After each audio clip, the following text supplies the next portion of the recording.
ಸ್ವಗ್ರಾಮ ನಾಗನೂರು ಪಿಕೆ ಗ್ರಾಮದಲ್ಲಿ ಶಾಸಕ ಲಕ್ಷ್ಮಣ ಸವದಿಯವರಿಂದ ಮತದಾನ. ಮಾಜಿ ಉಪಮುಖ್ಯಮಂತ್ರಿ ಅತನಿ ಶಾಸಕ ಲಕ್ಷ್ಮಣ ಸವದಿ ನಾಗನೂರು ಪಿಕೆ ಗ್ರಾಮದಲ್ಲಿ ಸರ್ಕಾರಿ ಕನ್ನಡ ಹಿರಿಯ ಪ್ರಾಥಮಿಕ ಶಾಲೆ ಹೊಸ ಕಟ್ಟಡದ ಭಾಗ ಸಂಖ್ಯೆ 204ರಲ್ಲಿ ಹಿರಿಯ ಪುತ್ರ ಚಿದಾನಂದ ಸವದಿ ಜೊತೆಗೆ ಆಗಮಿಸಿ ಮತದಾನ ಮಾಡಿದರು.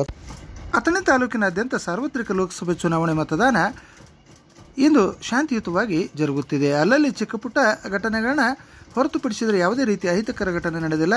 ಹಿರಿಯರು, ವಿಕಲಚೇತನರಿಗೆ ವಾಹನ ವ್ಯವಸ್ಥೆ ಮಾಡಲಾಗಿತ್ತು. ತಾಲೂಕಿನಲ್ಲಿ ಪೂರ್ವ ಭಾಗವಾದ ಗಡಿಗ್ರಾಮ, ಕೊಟ್ಟಲಗಿ, ಕಕ್ಮರಿ, ತೆಲಸಂಗ್, ಐಗಡಿ ಹಾಗೂ ಪಾರ್ತನಹಳ್ಳಿ, ಗುಂಡೇವಾಡಿ ಸೇರಿದಂತೆ ಮುಂತಾದೆಡೆ ಮುಂಜಾನೆ ಮತದಾನ ಜೋರಾಗಿತ್ತು.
Okay, sir. Thank you.